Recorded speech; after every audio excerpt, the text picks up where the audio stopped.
Hey guys, welcome back to ArtosisCasts. Today we are, as promised, going into a second game between Paralyze's Protoss and Rain's Zerg. That first game on Kickback was actually, like, surprisingly fun and good. Like, I thought it would be pretty good, but, I mean, the ending was surprising and very fun. So if you did miss that, I definitely suggest checking it out. Of course, I've already kind of done my preamble yesterday on Rain and why I think his Zerg is potentially very, very good, and I think we did see that reflected partially. But let's see if he can do a bit better here on Dominator. Definitely a different type of map. You know, Kickback is one of the weirder maps, which is funny because we get a lot of maps that are very weird, and Kickback looks more normal than a lot of the weird maps we get, but actually plays weirder than the maps that look more weird than it looks. I know that this sounds insane what I just said, but think about it. Stay with me for a moment. Kickback, the fact that you get the 3 bases and only the mains have full mineral and gas counts, it really, really has kind of messed the map up. Like, you can look at other maps that are like, the bases are way harder to get to, for instance, but they actually will play more normally because you actually have a regular flow of economy, whereas almost every game on Kickback ends with one person running out of resources, which is not normally the case. You know, obviously we get games like that, and games like that can be epic, so a lot of times when you're thinking about great games that you've seen, you might think of those games, but when you think on like a game-to-game basis, generally that's not the case. Generally it's not like, oh, well, he ran out of minerals, so he lost the game. But Kickback is that very, very often, which has really made it, like, for instance, it's very Protoss favored against Terran. I'm assuming that it's probably quite Zerg favored against Protoss, but I'm not 100% sure on that. I'd have to go and look at the stats. But, like, if you get map control on a map like that and you can just slow their bases a little bit, it can really screw you up. So, yeah, there's that. Anyways, let's talk about this game, what's going on, because it is a 1 Gateway Zealot pressure opener. Of course, we have this spawning pool already with a couple lings out, so Rain is going to be okay. He's making a couple more lings to make sure that initial Zealot's not going to do too much. The probe, of course, being kept alive and just kind of scouting. He's checking to see what comes out of the eggs. He knows that at least a couple more lings are going to be coming as well, and in fact, going up to 6 at the moment. So, yeah, Zealot coming down to put a little bit of pressure, and, you know, this is just kind of what you need to do. Nexus has been started. Second Zealot has started walking across the map. Ooh, nice. Gets a hit on one of those lings on his way by. Oh, is he going to turn around, though? Meantime, this Zealot down here. One Zealot and a probe can kill a lot of lings. If there's only, like, 4 lings there, you see that was actually very good micro there by Rain. And the probe, by the way, has long enough range that it can shoot through the Zealot. So it's kind of like being body blocked there. That's like really excellent micro from Paralyze, because all you need is 1 probe hit and then the Zealot 2-shot Zerglings. So you can see he got more than probably he should have. In the meantime, it looks like these Zerglings try to run through here and get some damage. Doesn't look like they really have, though. 1 has died already. More lings, a lot more lings coming out. Oh boy.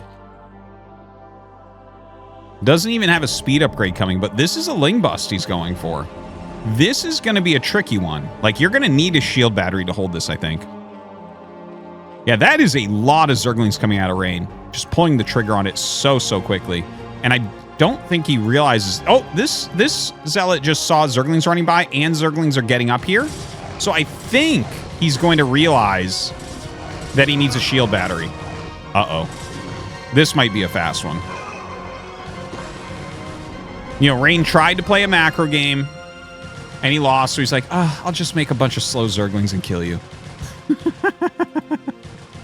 It's the type of thing you really feel is true when you play StarCraft.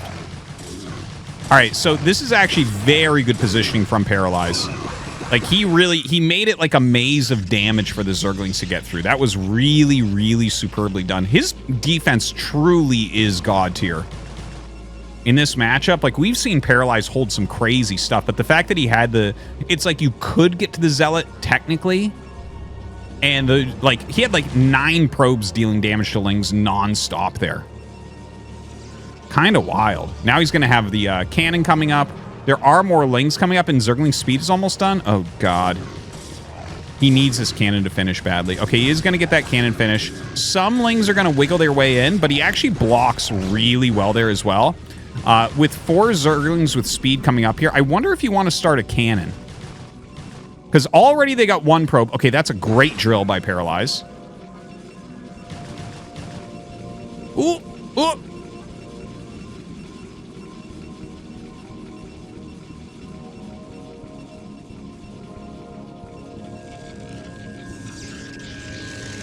Okay, he does start the cannon. This is kind of what I'm waiting to see. Because, like, in my opinion, like, just the amount of PVZs I've casted, if they get any amount of speedlings in your base, it feels like a cannon's just worth it. See, he's already gotten 2 probes, which is basically worth more than a cannon. Like, if you give 150 minerals for him to get no probes, you would 100% do it. Oh, man. Getting on top of this cannon now, but pretty good surround. He gets the cannon. I actually didn't catch if that was cancel or not, but now we're down to just 1 ling. So the damage that 1 ling can do is far, far less, but still potential. Puts a little bit more damage on there. Okay, let's go back home and look at what Rain is up to. So he is droning a bit, but we have Hydraless speed on the way. So this is going to be a 3-hatch Hydra follow-up. So Rain just busting out just about every cheese that is available. Stargate on the way here. Secondary cannon. Is he going to walk out with the Zealots, or is he, like, afraid that this is just going to continue? Because, like, he doesn't have intel right now as to whether or not there's going to be a Hydralisk bust, and he does want to figure that out. Now, the Speedling's trying to run by, but he's got a probe here already, and another Zealot gets back. So, actually, these 4 can kind of walk around a little bit. Obviously, if a bunch more lings are made, they can surround them, but sometimes that's okay, because you already know that the droning of Rain was interrupted for a long time, so that might interrupt it a little bit more if he is trying to build his economy. Now, the first Hydras are coming up. The Corsair just passed one. I don't know if he caught that with his eyes. Yes, he did, because now we have more cannons being started, and this is the crucial moment as the Hydras start to come up. Does Paralyze get enough cannons? I think he's going to, actually. Paralyze is really on top of things. Like, he saw that. It was like at the edge of Corsair vision, 1 Hydralisk walking up. He's like, cannons! He's got his Zealots all front-loaded here so they can come out and attack in if they need to against these Hydralisks. Adding those additional cannons. Going up to 5 right now. Looks very, very good.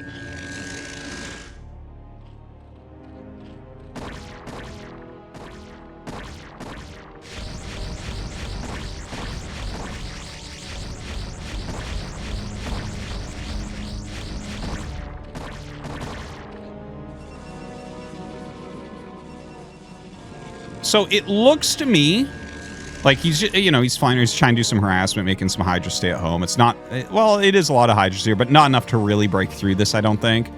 Is he going to continue to make them? Yeah, like so far, it's more Hydras being made. He's only on 26 drones here. There are some more Overlords coming out. We'll see what he makes with that. There is a layer on the way as well. It feels to me like Paralyze is in a very good spot here.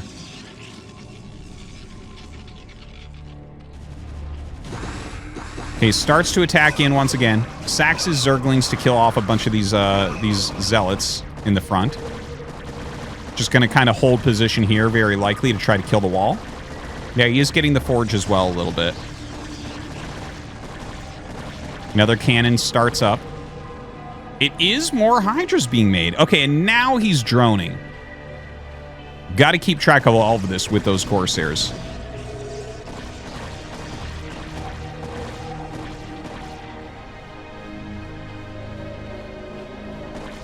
So the switch into drones is a little bit tricky to deal with here. It looks like he will get that +1, like it will finish.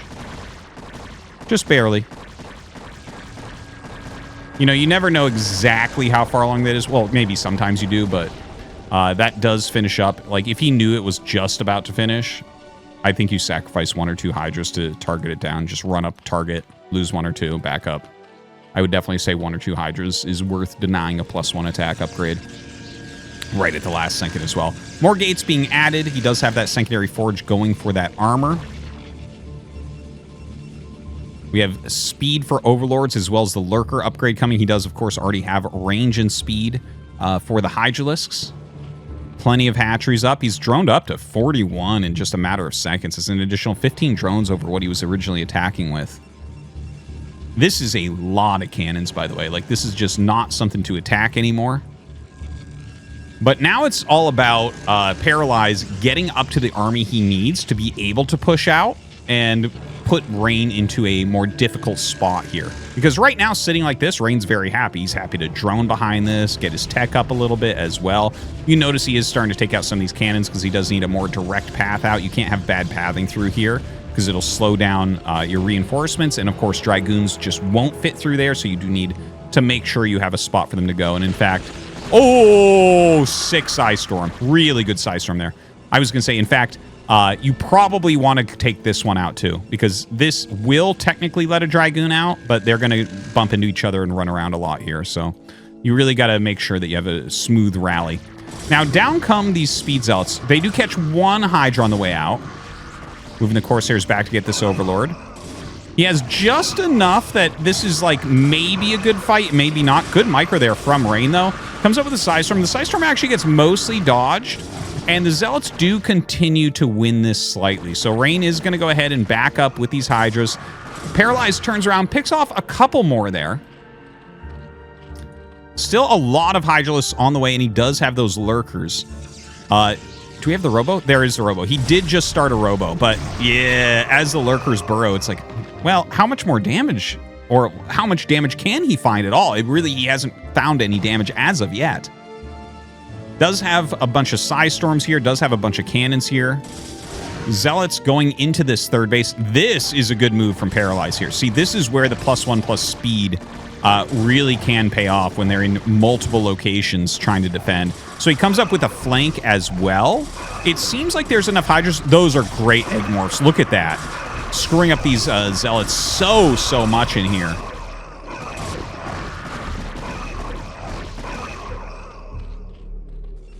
Okay, Dragoons coming out with the High Templars now. Somehow Rain ahead in supply. Just great defensive play there from Rain. I love the egg morphs of the damage Hydras that just kind of screw up the Zealots. They have like such high armor and low attack priority as well, so it just kind of like saves the Hydra. That's such an annoying thing, like you irradiate a Hydra and it just turns into a Lurker. It's like, ah! You know, same type of thing there. It's like, yes, this won't die. In fact, it will become stronger now. Okay, here comes this gigantic attack from Rain, and he is... Dude, that was a 270-degree arc that he just attacked, like, in the matter of seconds. And in fact, he has enough here to pick off these Dragoons. Okay, the Dragoon's going to rotate out. Dragoons take damage so quickly from Hydralisks. It's a really tough fight. You definitely need some additional units in there for support. Okay, backs up these Dragoons to his cannon wall. Picks up a couple Zealots into the shuttle. Looks like he does have a High Templar on the way that maybe he wants to utilize. The problem here is that he doesn't have any High Templars at the moment, so this is going to be very difficult to play from. Just a very small containment here. This might just be for, like, sniping observers. Yeah, he's going to walk out and easily kill these. Nothing there on top. It looks like the Corsair was being chased by these Hydras, so gave a little window to walk out and just deal some damage. He did try to target this down. We've definitely seen a lot of that from Rain. And here comes that shuttle. Okay, so he just drops 2 Zealots out the side. Okay, I kind of like a move like that. Just a very small move where it's like, okay, this could screw you up a little bit. This could get me a little damage, get you to not reinforce here completely. But it looks like Rain is getting ready for a massive Lurker containment. And see, he does get like a couple drones and the Hydras have to come up. But he doesn't have the timing to move out right now, and the Lurkers are finishing. I think Rain's containment is not going to be breakable. He really does like Lurkers. Like, both games very Lurker-centric. Definitely a lot of pressure in the early game into those mass Lurkers, making it very hard. He comes out now trying to break through here, but his army is very heavily Zealots, and even though he's getting some really ridiculously good Psy Storms, there's so many Hydras coming up that Paralyze is going to be pushed back. His Psy Storms are now gone. GG, that's going to be it. Rain ends up going 1-1 with Paralyze, one of our stronger Protoss versus Zerg players, really, in my opinion. Yeah, I think that was obviously very well done. You can see that Rain, I guess this is one of the big things to take a lesson from, is that Rain loves Lurkers in this matchup. Has to be frustrating to play against. I know they are for Terran. So, guys, thanks for watching. Hope you enjoyed this small foray into Rain's Zerg versus Protoss. I don't think he's going to do anything like Flash did, like playing random or a different race in SSL. But just the fact that he's playing right now, he's probably just like playing both sides, like playing all the matchups a little bit, you know, maybe for fun on stream, and maybe as well just to kind of hone in what's happening on both sides of the metagame. So I think, excuse me, I think he will be going for SSL this season. I'd be surprised if not. Thank you for watching, guys. We'll see you next time.